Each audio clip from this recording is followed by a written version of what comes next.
Powered by Riverside FM. Welcome to Do Good Work Podcast, hosted by Terrell Strayhorn and Jaquin Johnson. We specialize in taking a deep dive into issues that truly matter. Each episode unpacks the challenges and opportunities facing today's leaders, from classrooms to boardrooms, offering insights that inspire real change. By redefining success, we're changing lives, empowering people everywhere to create environments where everyone feels a sense of belonging, whether at home, work, or school. So hey, sit back, relax, grab your favorite beverage, and join us as we explore the issues shaping our futures, one meaningful conversation at a time. Let's go!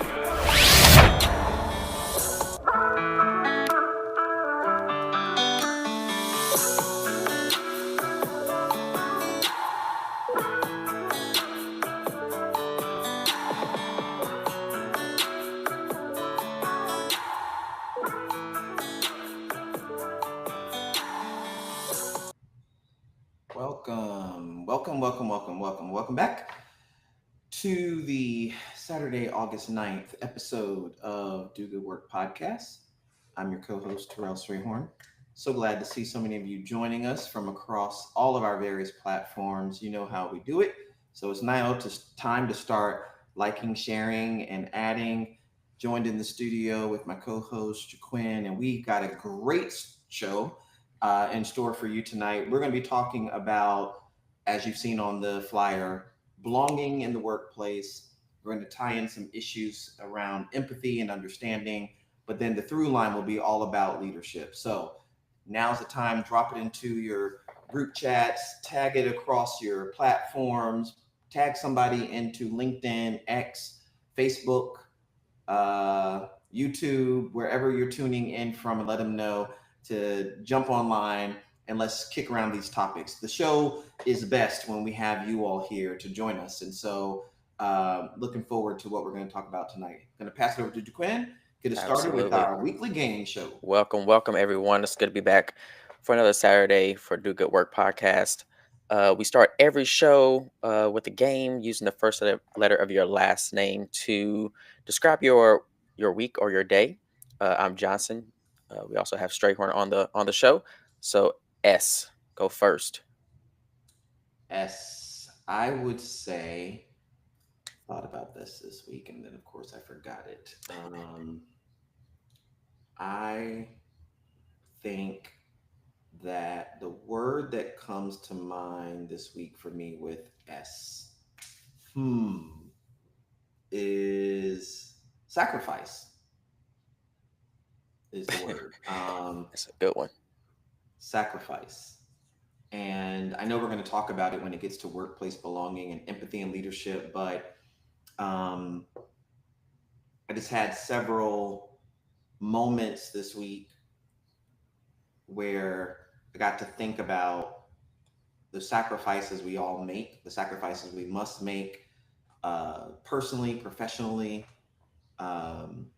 and how that is an important part. I mean, we won't get into that tonight because we're really going to talk about empathy, but maybe it fits in there. But I remember I was driving this week and I thought about the sacrifices that we make for others and sacrifices that we make for the good of the team, the sacrifices that we make for the project, for the outcome. And these are important. They're not, that's not a bad thing. It's not a sad thing. It's just, it is a thing. And so my word, I think, is sacrifice. And I'll see if I can bring it into the rest of the conversation. What about you? That's a good one. I like sacrifice. Again, we want, like Terrell said earlier, the show is best when you all engage. So put your word in the chat. We're monitoring on all platforms. Once we see it, we'll show it on the screen. I did not think about mine this week. I probably thought about mine an hour before the show, and I came up with Jumpstart. So last name is Jay. My word is Jumpstart. It's been a Jumpstart kind of week. Just setting things in motion, laying the groundwork, and making sure like all the pieces are in place so we're ready to go. I feel like the key is in the ignition and I can hear the engine rev. Now it's just time to push the gas and get going. So my word for this week is jump start. Awesome. All right, you all, it's now your turn. Put your word in the chat and we'll put it on the screen. Make sure that you are liking and tagging some folks on various platforms. I'll do the same. I always forget to go and do Facebooks. Let me do that. What's some of those words that you've got? And we know that YouTube comes right into our studio. Some of the other ones don't, so we'll hunt around for some of these. But feel free to put your word out there. And for some reason, X is not trying to give me the hashtags of the day. Isn't that interesting? What is today? Saturday? Saturday. It is. All right. Well, maybe it stopped. You know, I don't even see us on. Wait, I don't think I see us on Facebook right now. So. Really? Go to Terrell L. Oh, there it is. Yeah. I need to remember that. Here we are. I never can remember that, but all right. Sounds good. Everything is shared. Help us out. Do the same. Tag someone. Put it in the group chat. You put yours in the group chat this week. Me? Yeah. Yes, I did this week. I have to send it to my cousin, Riola, so I don't get in trouble. But I understand. I'm not very. We have one that says spectacular. Awesome. That's a great word. I can get down with that one. Anytime someone has a spectacular week. There's the other sharing. What'd you say? I said anytime someone has a spectacular week or a day is something to celebrate. Absolutely. Is that another one there? No, we got spectacular. Okay. Anyone else? Drop it into something. We'll get it in there, and then I'll kick us off with the rest of the show. Didn't someone tell us one time they were willing to be a mod for this? Yeah, we need to take them up on that. Follow up with them. So if you want to be a moderator or a mod, is that what it's called? Yeah, mod. Yeah. Write us again. Happily adjust. We won't drop the ball this time. Maybe the last time was just busy time. All right, there it is. So everything's shared as best I can remember, and if it's not, then you all will help us share it. But let's get into what we've got in store for tonight. Let's see. So we did our game. We also want you to follow us. So if you have not already, please go to LinkedIn and follow us. We'll pull up. I'll share this. Can you grab the LinkedIn link, or you want me to do it? Can you do it? I'm gonna drop our words for the day in the chat. Be sure to go to LinkedIn and help us. That number's wrong. We're already at 478. So y'all have already helped us increase our numbers, but we need a few more. So if you don't mind, go to LinkedIn, encourage your friends, colleagues, coworkers to certainly follow us and help us reach our goal. We're almost there.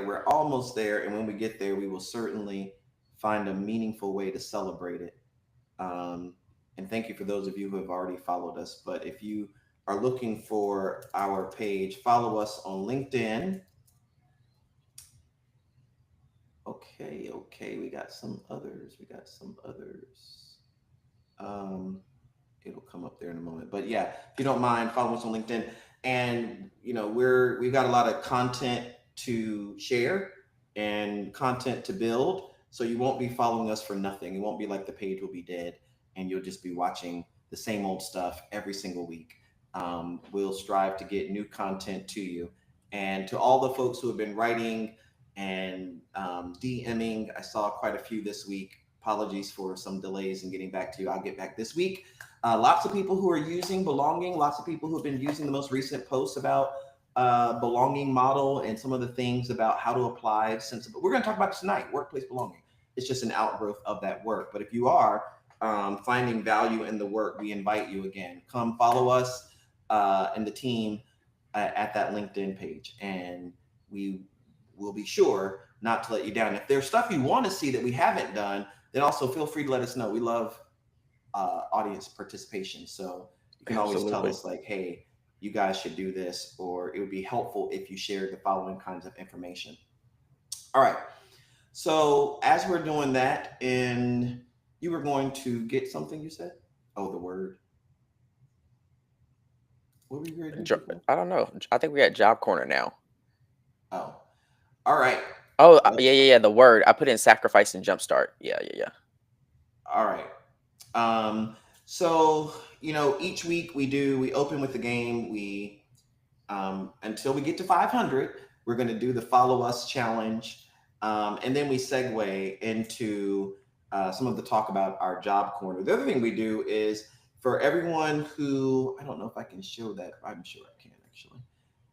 If you follow us, and if you followed us recently, you know this, but we will acknowledge you. So not that I'm sure you're following us just to be acknowledged, but just so you know your acknowledgement is not in vain. Let me share my screen again and show you if you follow us, or if you can get your colleagues, your whole entire team, your whole entire office, your supervisor to follow us. What you are going to get is more than just good content.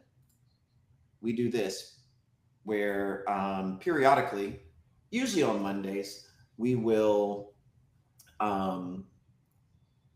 shout out those who have followed us recently. And so you can see here in the middle of the page that we did a shout out. I think this was on a Sunday actually. Yeah.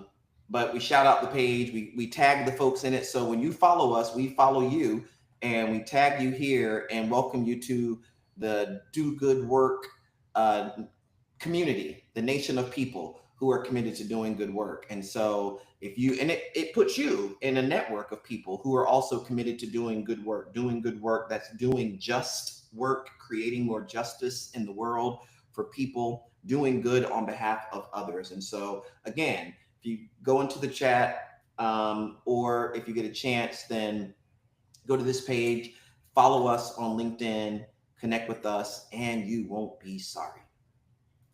All right. I love that.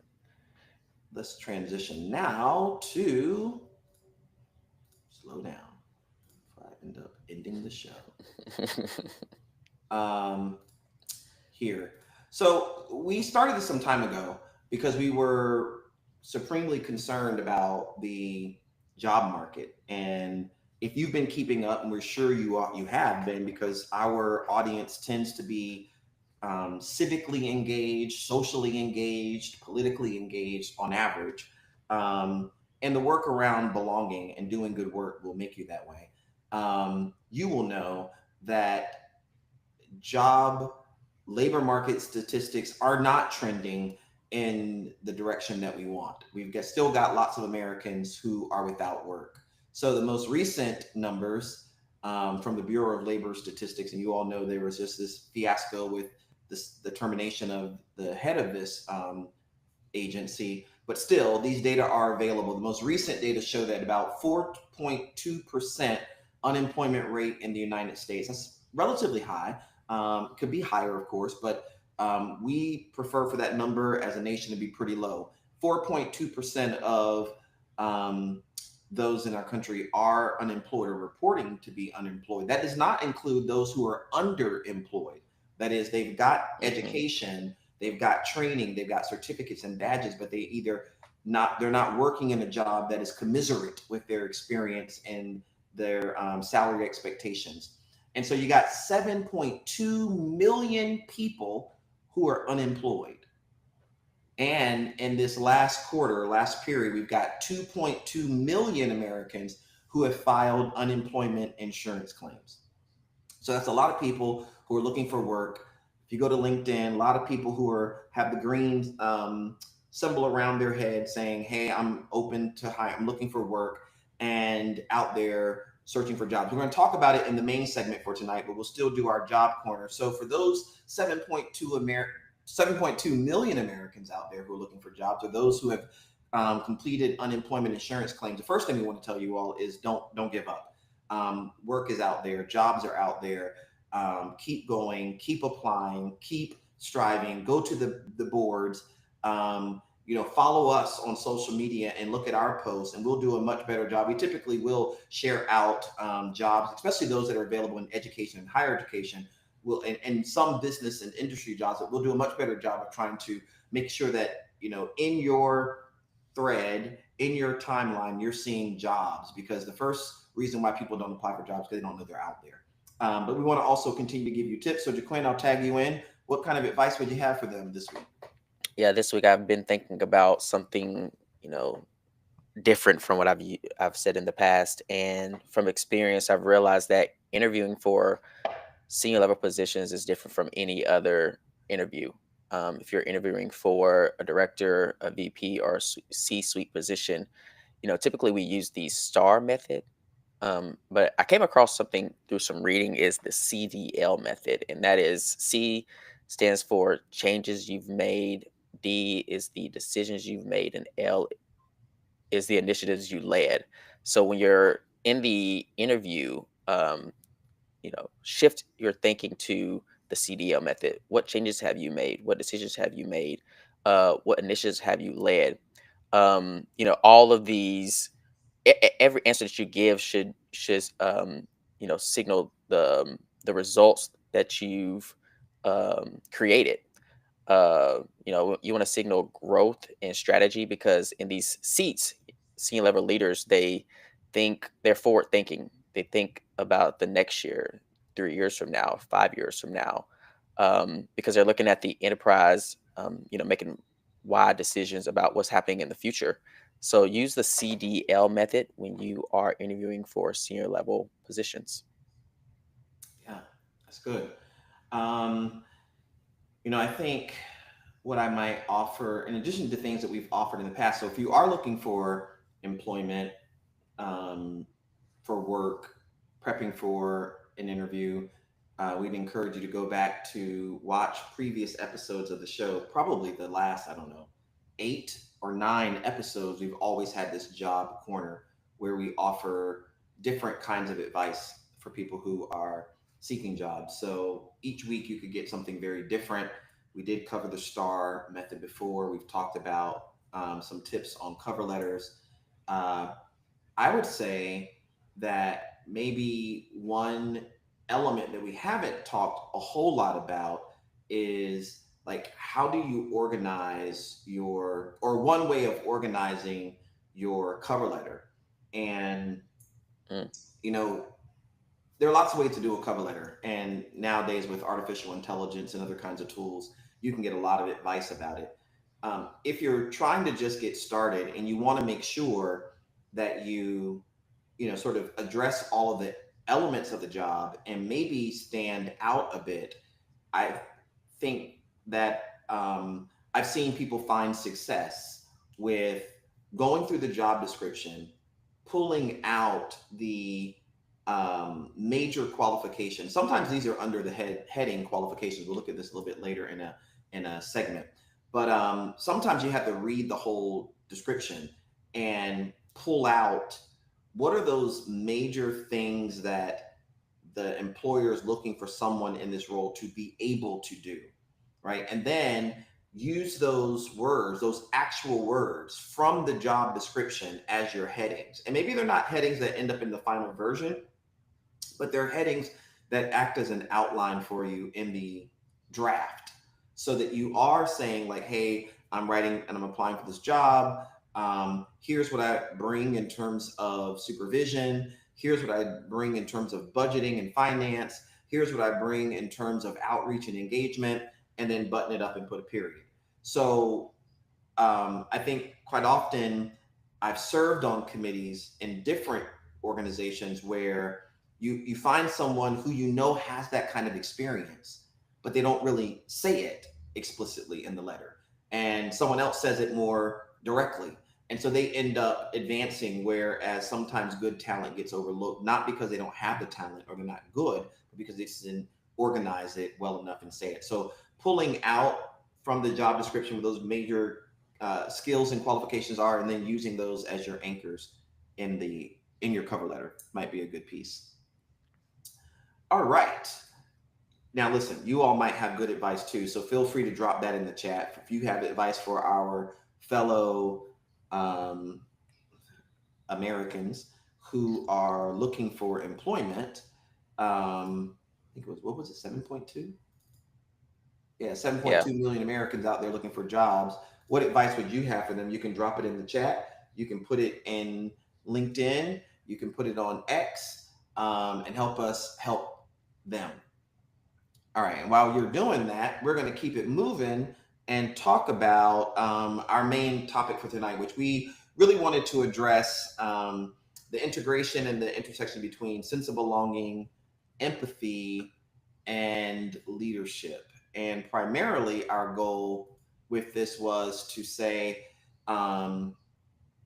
we consistent with the show. The show was Do Good Work podcast. This is where we talk about things that actually make a difference. Real talk, as we call it.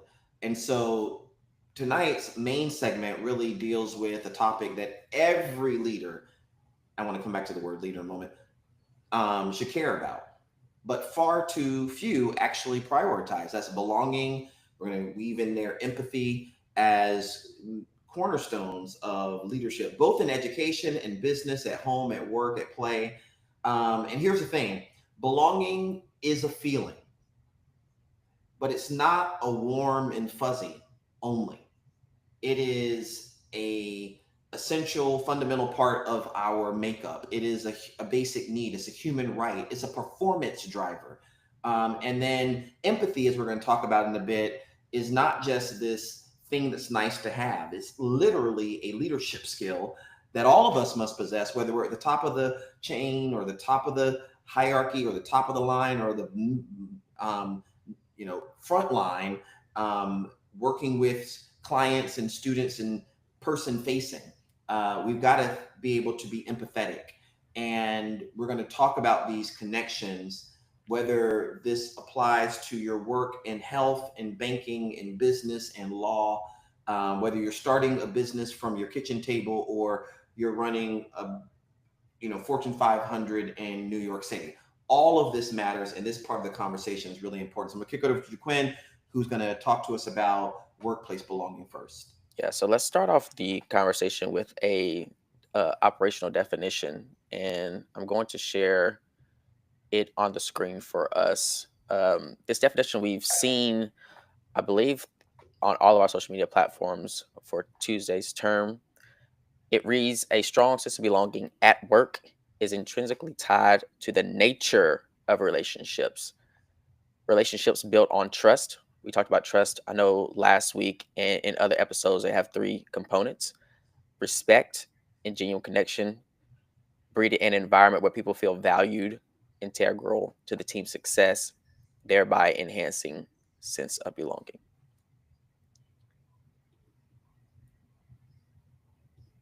So here we go. We know that, again, workplace belonging really ensures that workers have, positive psychological health and well-being.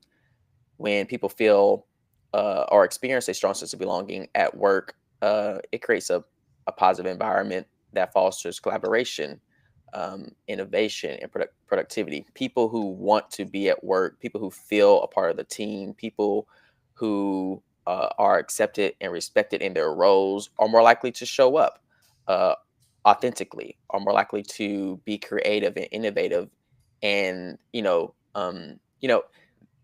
even when they make mistakes, they own up to those mistakes. They seek help. They offer help. So again, it's not a warm and fuzzy feeling. It's not, giving people ice cream, although that does work.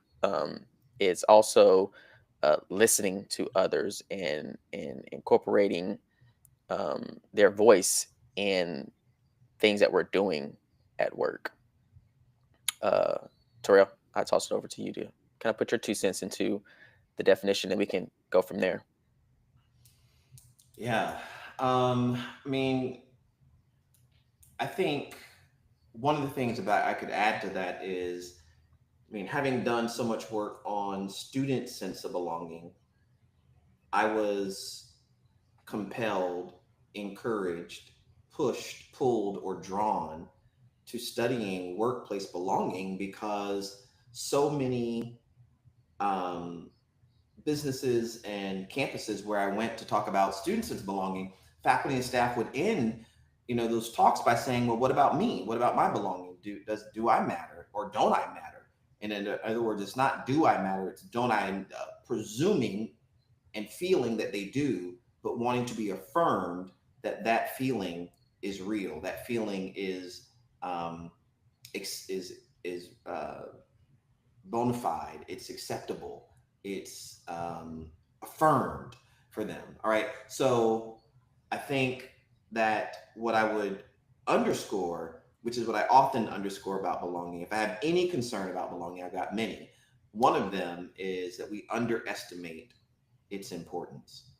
No matter how much we write about it, no matter how much we talk about it, no matter how much we see it. I was just driving down the street today and saw a church off to the corner, and it can't remember the name of the church, but its tagline was "Believe, belong, become." You know, there's a message at a church trying to draw people in with those three words, belonging being one of them. I've seen it on T-shirts. I've seen it I was in South Africa in their mall, and I want to say it was Gap, had a sign that said "You belong here," and it had arrows kind of pointing into the store. So this message that we belong certain places resonates with us as humans because everybody wants to belong, whether it's to belong in your home or to belong in school or belong at Gap.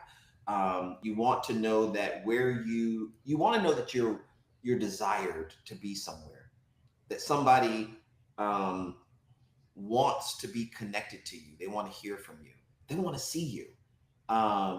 That they appreciate your contributions as a administrator, as a faculty member, as a campus leader.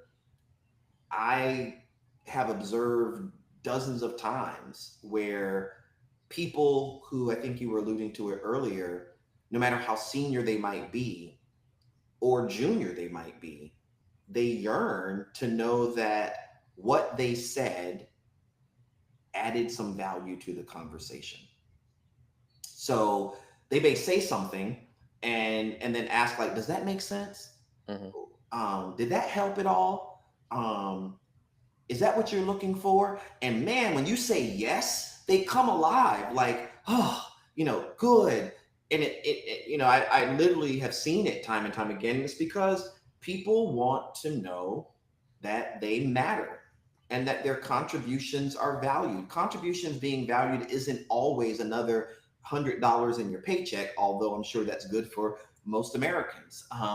But sometimes it's just a nod of the head. It's just just a sound that affirms that what you're saying resonates. What you're saying, you played a role. I will shut up on this point, but I'm actually not going to shut up. I want it to be a conversation. So hopefully you'll jump in when I put a pause or a semicolon. And that is, one of my colleagues this week asked me if I would come to a meeting. And when I come to that meeting, if I would air my perspective on a certain issue so that it would give them an opportunity to discuss it so that ultimately they could deliver on what I wanted, right? So they knew what I wanted.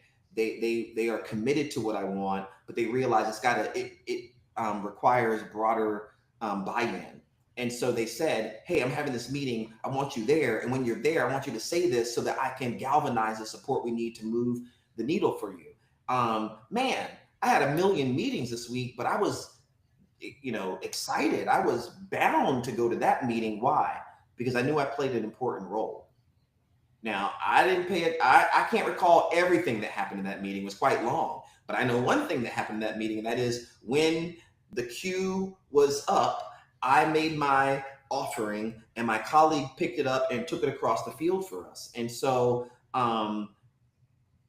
that chemistry, that camaraderie, that connection, that he said something that caused me to say something that allowed him to pick it up and say something that allowed other people to get involved. That is workplace belonging. Look how we're starting to get information as a team where everyone's playing a role. Why? Just because I played a role, he played a role, they played a role, and before you know it, we make sense. It's easy to come back to work the next day when you know that you're all different. You all play different roles, but you can see these moments where you're working toward the same goal. Sense of belonging is a basic need. It is a feeling. Can't be forced. It's got to be facilitated and nurtured, as we often write about. How do you facilitate and nurture? Sometimes you got to have the meeting before the meeting to get the troops together to know what are we about to do in here that's going to cause us to have that kind of chemistry and connection so we can move it forward. Yeah, I like that illustration. You know, I've kind of experienced the same thing is with folks. Again, we've been in tons of meetings, but knowing that someone wants you there and wants your voice included is you go into that space different. Is you're energized. You know the assignment. You know what's expected of you, and you can deliver. And they believe in you. They believe that you can deliver. Also knowing that you are entering a space with someone on your side. Especially like there are times where you believe that no one's on your side. Like that you have this bright idea, but no one accepts it, or they don't believe that it's going to push the needle forward. So again, I think that having someone in your corner, on your side, knowing that when you go into the meeting, air your opinion or perspective, and they will have your back, that's ego extension, right? Is something that, creates this energy that is needed in order for us to meet our goals. Although that, you go in with a perspective, having someone, kind of uh, concur or echo your sentiments can help others get on board. Because again, like one thing I had to learn as a leader as well is that, listen, I have made some enemies in the workspace. But I also know that, my colleague can say it and it's accepted, it gets approved, it gets passed. So again, the meeting before the meeting, there are always meetings before the meetings. I think it's important because it's a strategy, right? And a lot of our work is about strategy. Um, so again, in a previous role that I had someone who was in school for, I think, communications. And although they were like at the bottom of the organizational chart, I always brought them in to meetings with marketing and communications and asked them, listen, here's what we want to do with our communication plan. Here's what I'm thinking. I want to hear your thoughts. The team is all talking about it, but I also want to bring you into this space to kind of lead the charge. One, because I want you to develop those skills as a leader, as a speaker, but I also want you to know that your perspective is valued. And that person, used to come into work with what you said earlier, like, is this a good idea? Or they just hesitation and apprehension. But once they were put in that position saying that I believe in you, I want you here, I think you add something to the team. It's just like the light bulb went off and they were just like more engaged. This person also used to come to work late all the time, but once they became more involved in these projects, I'd be darned, they were on time the days we had those meetings. So again, I think that belonging, community, connection, meaningful connections, being able to be authentic in these spaces is pivotal to our success. Yeah, I mean, I think that's a great segue into one other sharing we can have, and that is you just pointed out, belonging is a feeling and it matters and it's important and it, feel good and all of that. But the evidence is really clear that, when we feel a sense of belonging, you know, good things happen. So we should never underestimate the power of belonging, the power of care, and a caring culture at work. And your last example story was a good example of this. The evidence from lots of different data sources, Harvard Business Review, some of our own research shows that when people feel a sense of belonging, when they feel like their employer cares about them, when they feel like their colleagues care about them, whether that means they come early, they stay late, they show up, they go the extra mile, they send that friendly note, they help them and assist them, that one, people are more likely to plan to stay at their place of employment longer when those kind of conditions exist. They feel included in their organization and they are more likely to recommend their place of employment to a friend. Whoa. Whoa. Jesus. You got the deck. I got the deck, but I didn't click that. Oh, I did. I'm sorry. That's my fault. So is it still showing? Your workplace flexibility yields. Awesome. So they have those positive outcomes, but the other is that when people feel a sense of belonging, and when workplaces are more diverse, they have that belonging. More people are likely to apply. This is a study. We're happy to drop it in the link. But it turns out more women apply for jobs at places where there's a workplace culture that's caring and connected and people feel included. Certainly there's more racial and ethnic diversity and all forms of diversity across identities. People who are LGBTQIA2+, people living with disabilities, neuro and physical, emotional, visual. Because you think about it, these are workplace environments where people don't feel threatened. They don't feel judged. They don't feel like whether it is their disability or their identity will cause them to be labeled a certain way, right? So this positive culture really matters. And then lastly, I think you were just talking about this, is that when people feel a sense of belonging at work, they are more productive, they are more satisfied in their jobs, they take less sick days, and as you see on the far right side, there's much less turnover in those kinds of organizations. So the question becomes, if sense of belonging is so powerful and it's so important, why do people underestimate it? Why don't leaders talk about it more? Okay, you know how I think about this, but I kind of want to go. This is how I want to word it: is that I've heard many people talk about belonging, and what it means to them. Right? I've always asked, like, can you recall a time? Got this kind of this wording from you. Can you recall a time where you felt a sense of belonging at work? And you hear all these powerful stories about. It's really about community and connection. It's really about people. They can trust folks. Their team respects them. They feel valued in the workplace. They're called into meetings knowing that they shouldn't be at the table, but they people made space for them, just based on their position. Underestimated, I believe that I was having a conversation on a walk the other day with someone, and they talked about belonging in the school system and with their colleagues. The principal's really pushing belonging. And I believe that from my perspective in these conversations, people haven't really grappled with what belonging really means. When I was talking to them, I was like, about their colleagues and their students, belonging is acceptance. Is unconditional. It's nothing conditional about it, right? So can you accept the people who are LGBTQ? Can you accept the people who want to be called a they have a pronoun preference? Can you get down with that? And they share back, like, what if some of our colleagues cannot? Well, belonging is fractured right there, right?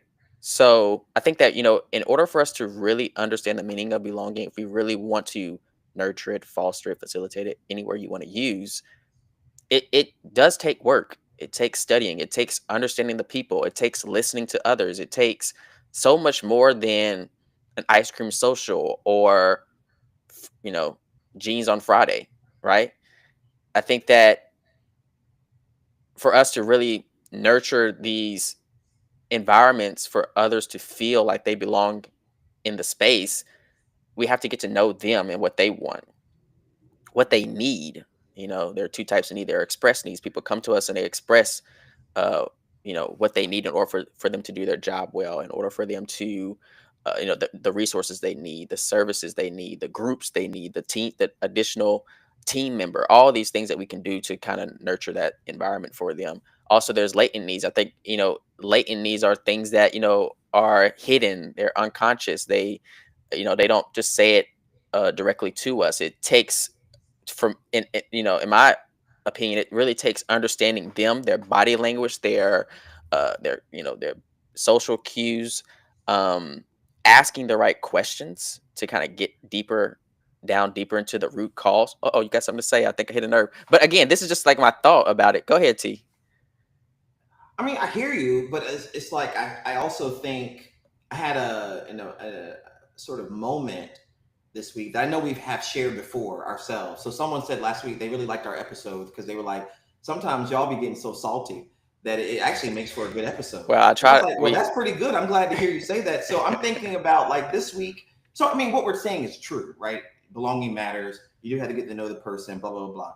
Okay, I don't want to, but I think you and I have had times where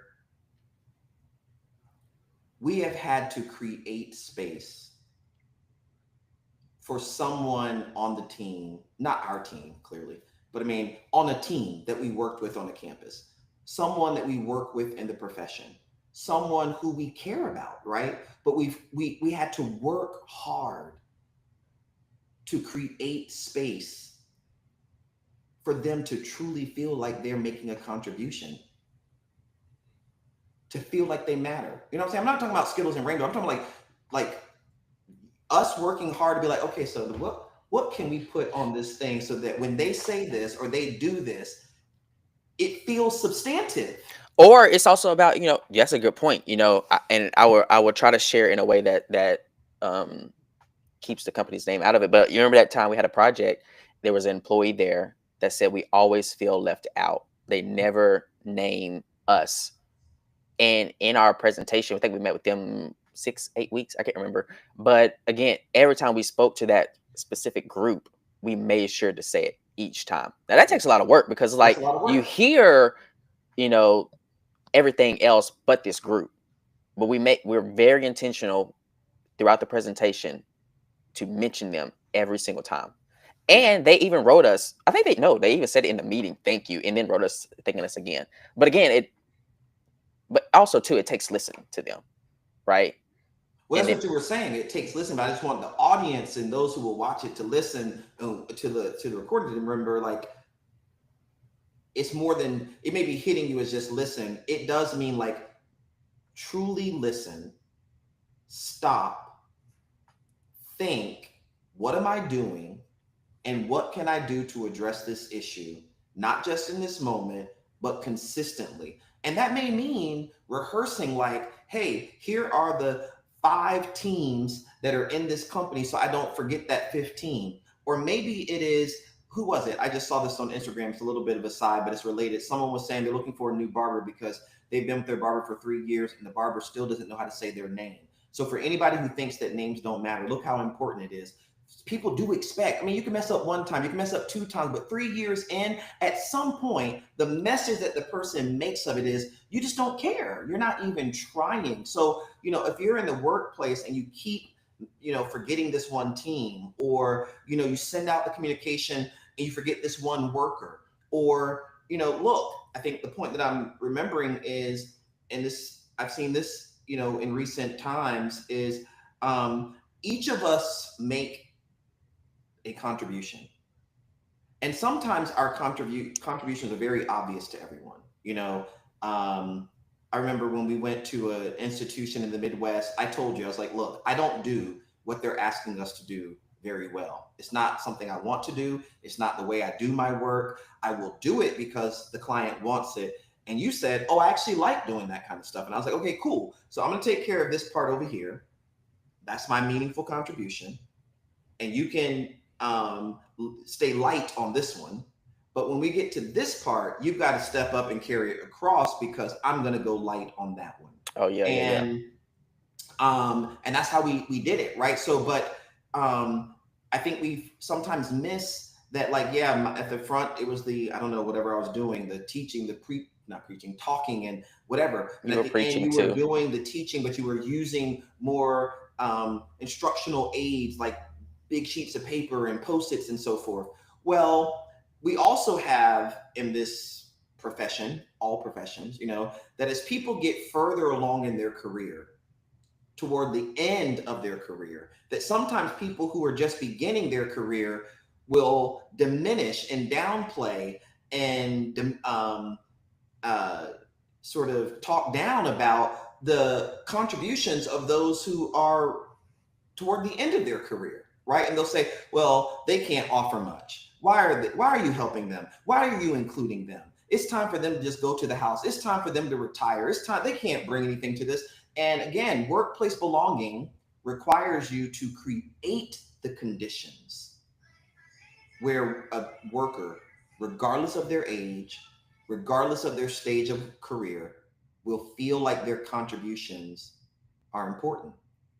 So I know we have literally sat and scripted things out for people to make sure that what they're offering is substantive, even if it's shorter in length than what some other people might say. There's still a contribution there. And I think I have just really spent some time thinking about that, helping affirm that everyone's a part of the team. Mm-hmm.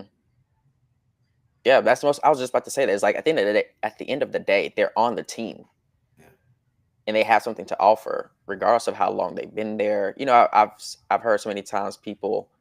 I don't want to get far from the topic, but I've heard so many times people say like, they've been here so long they don't want to change, or they can't offer anything on this project, when really actually they can, because some of these people have been there at that organization for so long they can tell you the history about what has happened, and we have to understand the history to understand where we're going.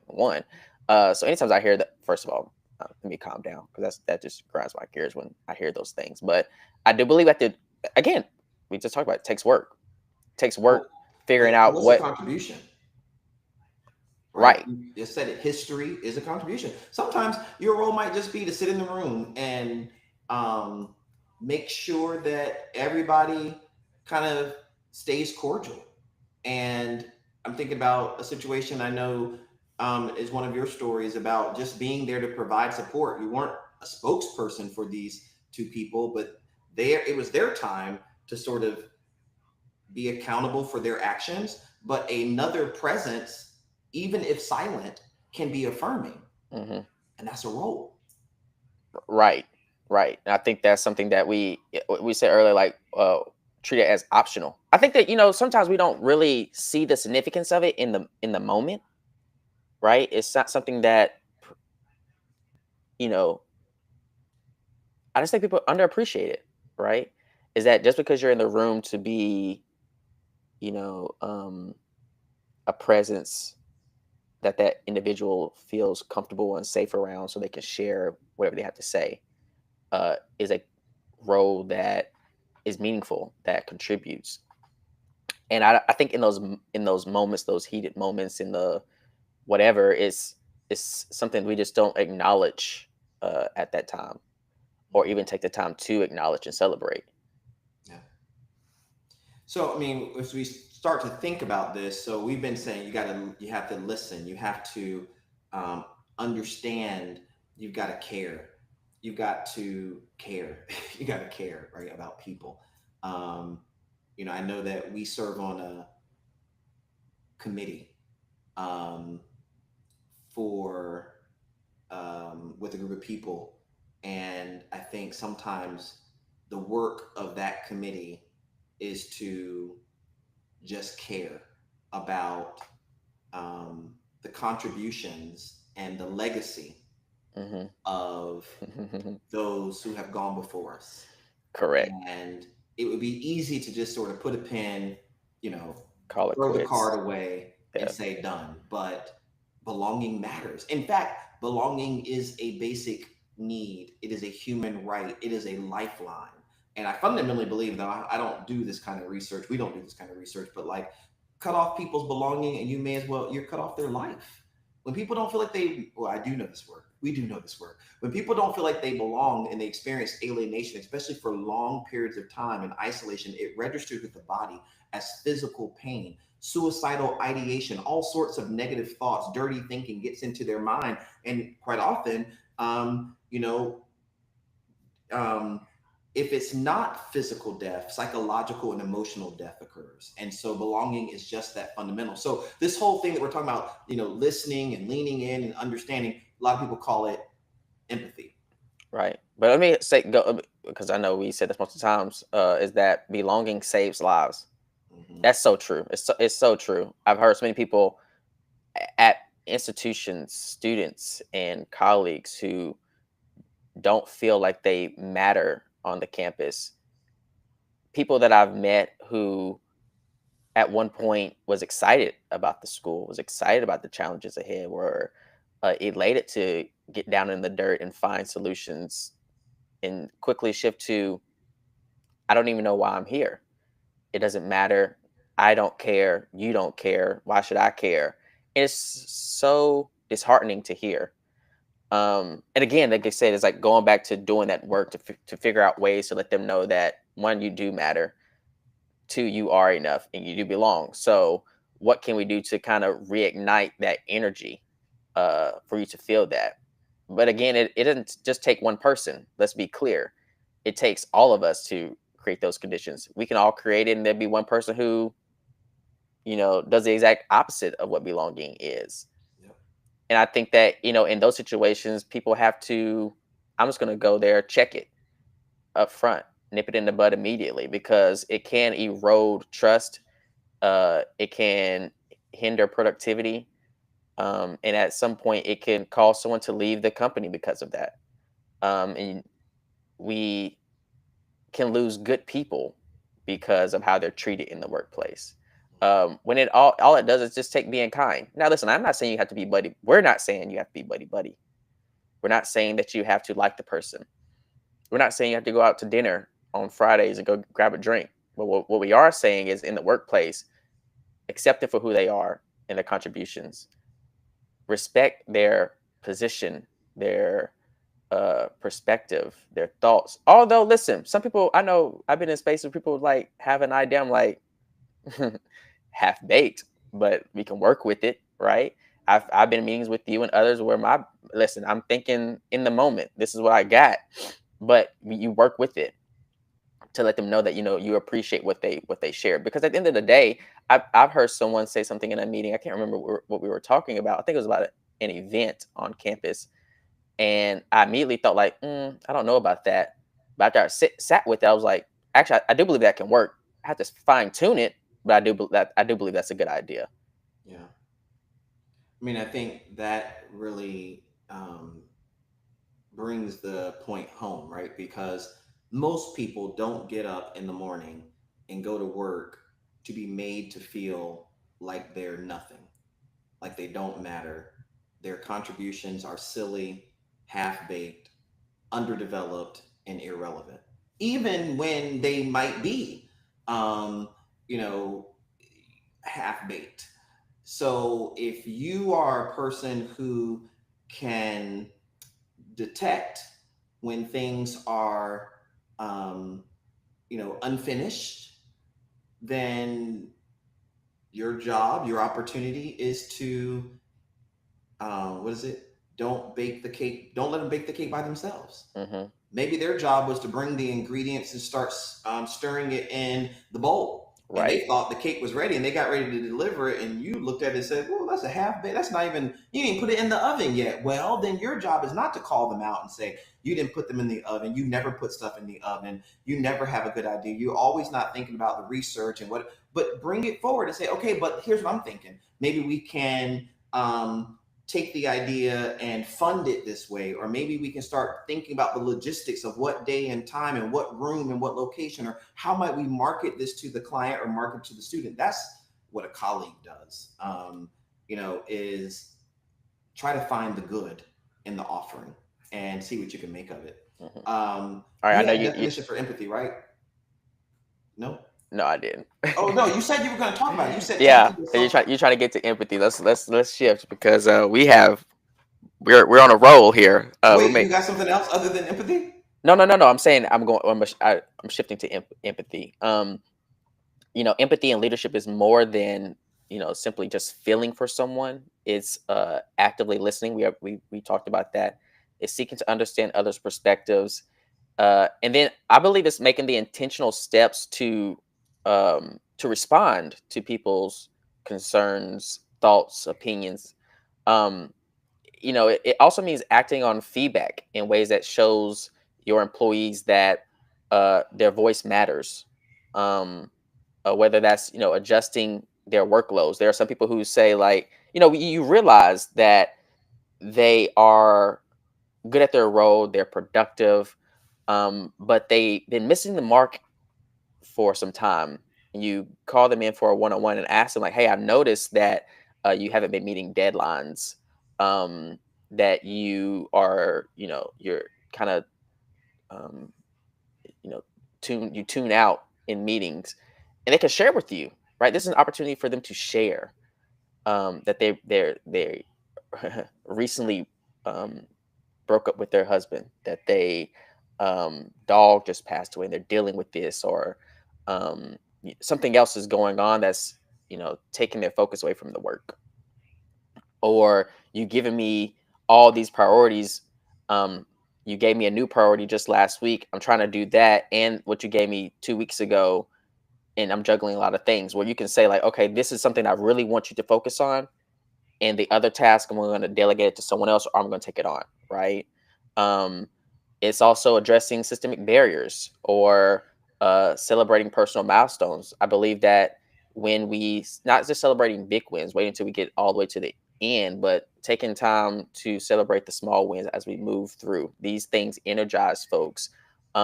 When we listen, when we uh, seek to understand people's perspectives, and then we take the intentional steps to respond to all of these things, we are demonstrating the skill of empathy.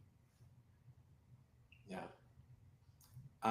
To me, I think empathy also is essential for leadership. And it's interesting.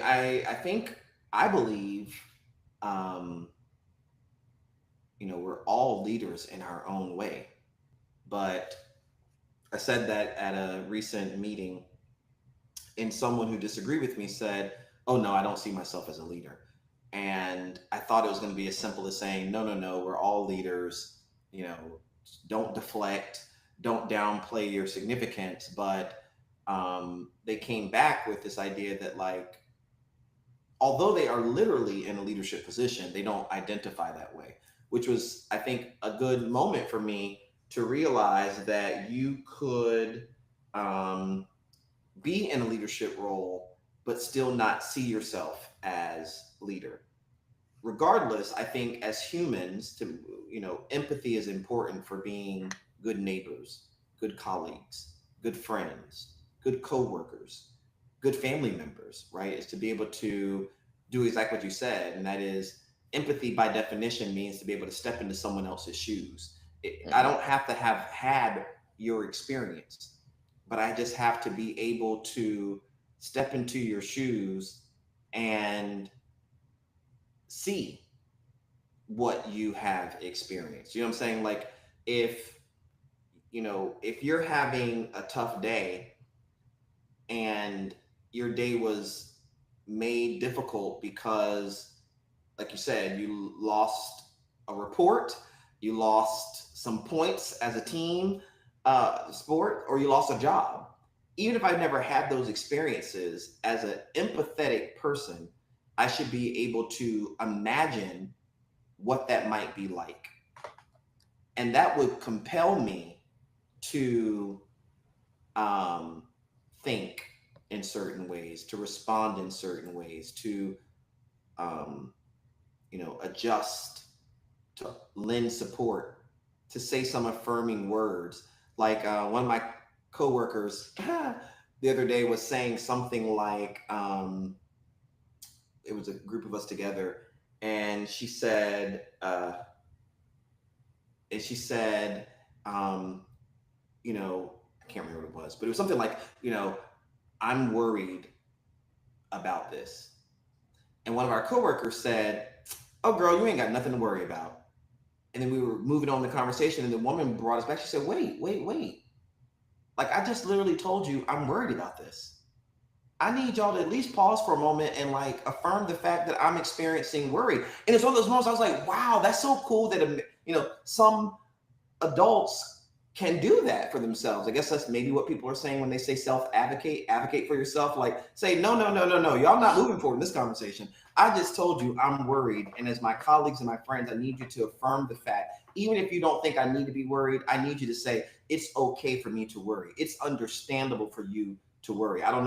We don't know how y'all feel out there, but put into the chat, let us know. I mean, these are the feelings that I think resonate with empathy. I'm gonna kick back over to you, but also for y'all who are listening, you know, one of the questions we have is like, what is empathy? How do you think it should play out in the workplace? And should empathy really be a requirement for some leadership position? Jaquin?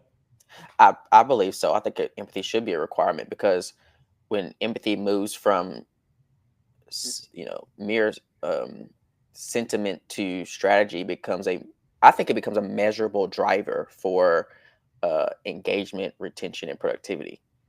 Like I said earlier, when you are empathizing with someone, putting yourself in their shoes, actively listening to their concerns and addressing them, and taking the intentional steps to respond, it becomes a measurable driver, right? You see more engagement. People are retained. You see productivity increase. This pisses me off. So I think it should be a skill. I think leaders should possess that skill, that you can empathize with others. Because at the end of the day, it's not about just the policies that are in place, but it's about the people. The people drive everything that we do. And if we don't care about the people, if we can't empathize with the people, then I think who's going to do the work? Who's going to get the job done? So as a leader, people look to you to really, affirm their concerns, address them, clearly articulate what's in place, being transparent, having clear communication skills, all these things. But I think if you can't empathize with your people when they come to you in meetings or informal, passing each other in the building about what's going on in their work, then how can we ever remove those barriers that they're facing, right? And if we can't remove those barriers because we're not listening to them, finding ways to remove all things that are in their way, then at the end of the day, I think they're gonna burn out. They're gonna begin to think like, no matter what I do, I cannot win, and that's something that we don't want people in the workplace to feel. Yeah, I mean, at that point, they silently resign and they give up and they start searching, or they stop trying. And I think the worst thing in the world is, in any domain of life, is when whatever has transpired, trying to make a contribution, feeling overlooked, being overtalked, not getting attention, whatever, not getting a response, long delays, whatever it is, causes a person to stop trying. Mm-hmm. As long as they're trying, which, I mean, I've said this in so many different areas of my life. Like, one of my closest friends, Belinda, and her husband Forrest, who likely will watch if they're not already watching the show. I was the officiant for their wedding. And I remember when they gave me their wedding rings, I talked about the significance of the ring, and even did the same at my brother's ceremony. But, the ring is more than just jewelry. For me, it represents the circle that people get into together in any ship. It doesn't have to be a love ship. It could be a friendship, a work ship, a companionship. It could be a neighborship. It could be whatever. You can go on a cruise ship. But when you get in that ring, you don't get out of the ring. You may go to your corners. You may take breaks. You may The referee may have to separate you from time to time, but you stay in the ring. And as long as you stay in the ring, everything's intact. And quite often, the couples that I know I've provided or performed their ceremonies over the years, that's the one thing many of them say back to me when they have their anniversaries or whatever, is like they remember that conversation off the ring. I'm saying that because I think the same is true at work, that when we come together and become part of something, a team, a company, a firm, a college, a university, a fraternity, a sorority, that we make a commitment to being there in that ring. And that doesn't mean that, if you think about rings, we were talking about this, I think one of the last times we were together, we both liked wrestling. One of the things that happens in the ring I is was you just about to wrestle. go there. Okay, go ahead. You can take it. No, you wrestle. You might wrestle, you might box, you might battle. There are all sorts of things that happen in the ring, but it stays in the ring, is what I was going to say. Yeah, see, I was going to say something like, I remember the first time you said about the friendship, and you was like, at the end of the day, I'm going to stay in the ring. I'm like, wait, when I think about ring, I'm thinking about we're fighting. I don't want to fight. But really what that means is like you're staying inside the ropes, right? You're not jumping out. You are, I don't know what the dimensions of a ring is, but you're within them, and you're willing to tackle the problem, not the person. I think you said this earlier. Is like not taking things personal. I think that's something that we have to think about. Is like when we are distant, there's friction, tension. We also understand that we're in it together. This is called team oriented. In tackling the problem. Like I think that too often when we get into these disagreements, we lose sight of the goal. And the goal is to win. But I think we think about it, I want to win the argument, not win in a sense of what we're trying to accomplish together as a team. So while in the ring, understand, let the person know, remind yourself that your intentions, here we go with trust, your intentions are to attack the problem and only the problem, not the person. Your behaviors, what are you going to do? What are you doing to make sure you focus on only that problem and how to address it? And then commit to whatever the team decided to do moving forward, right? So I love that illustration is like staying in the ring, and fighting whatever that force is that's trying to, put something in between you. Yeah. So, we've talked about leadership. We've talked about belonging. We've talked about empathy. I think the last thing we wanted to at least just show you all is that contrary to all that we just said, very rarely do you see empathy, these what we call warm skills, being the qualification for jobs, especially leadership jobs. So this is just one that we picked. It's an office manager making 95 to 105,000. There's all this stuff in here. You get a whole lot of stuff if you apply for this job. If you're interested, we'll drop the link in the chat, and you should go apply. You get 401k, health services, vision, life, dental, a lot of stuff. But when you get down here to the job and it tells you about all of the duties, you got a lot of work to do in this job. That's why they're giving you 95 to 105. But when you get to qualifications, real quick, 5 years of experience, proven experience in office management, proficiency in document management, excellent organizational and leadership skills, ability to manage multiple priorities, self-starter, the ability to drive project schedules, and a strong work ethic and impeccable integrity. Nowhere does it say necessarily that to be a good manager here, would you need to be able to listen attentively, that you would need to be able to empathize with others in their situation, that you would need to be able to take a walk in other people's shoes. If you're the manager at the top, you've got to be able to at least empathize, understand the experiences of those who don't have that organizational autonomy and authority, right? So like, what happens when the clerk at the front desk who answers the phone needs to go to the doctor and has no sick leave left, or isn't feeling well and has no sick leave left? How does the manager have the right kind of skill set if we only focus, and this is no shame to that particular organization that had that job, it's just an illustration, but you can have good budget skills and good management skills and have a proven track record for driving all the KPIs, but if you don't know how to interact with humans and be understanding, don't know that you can necessarily be the most effective in these roles where you're working with humans. Because there certainly have been times where we've had to put our human hat on. We can wear a lot of hats: the researcher hat, the consultant hat, the podcaster hat, the influencer hat, whatever, the friend hat. But there are also times where we've got to just wear the human hat that says, here's a person in distress. Here's a person who has a challenge or a problem.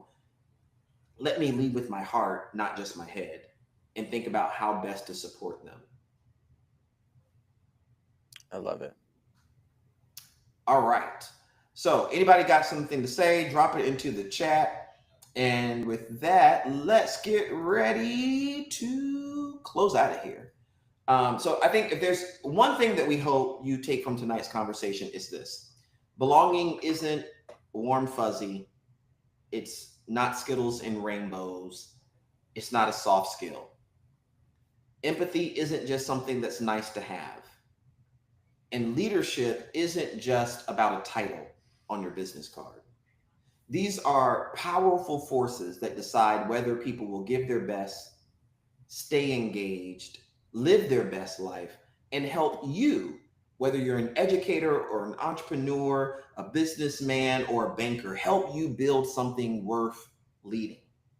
Whether you're running a classroom, you're leading a company, or simply just showing up in your community, belonging and empathy are these levers that you control every day as the leader. They're in the way that you listen. They're in the questions that you ask. They're in the way you greet people, the policies you fight for, the questions that you bring up in meetings, the moments you choose, the messages you send. All of it can help a person determine whether they matter or don't matter, whether they're seen or unseen, whether they're visible or invisible, whether they are a contributing member or whether they need to be looking for another job. The organizations and the leaders who get to do this right, or who do this right, don't just win, as Jaquin said in the episode, in the marketplace or in the classroom. They actually win in life. And that's what doing good work is all about. So tonight, we ask you to ask yourself, what's one action that you can take tomorrow that will make someone in your world feel like they belong? One action you can do tomorrow. Might be something new, might be something old, might be something borrowed, might be something blue. We don't know. Something you can do tomorrow to make sure that someone in your world will feel like they belong. And now we challenge you, friends. Do it. Don't overthink it. Don't second guess it. Do it. That's how change happens. That's how good happens. That's how good work happens. And so you all know how we say it. As you're moving out for the rest of this week, if you're going to do something good. And we like to call it do good work. Until next time, take care of yourselves. Peace.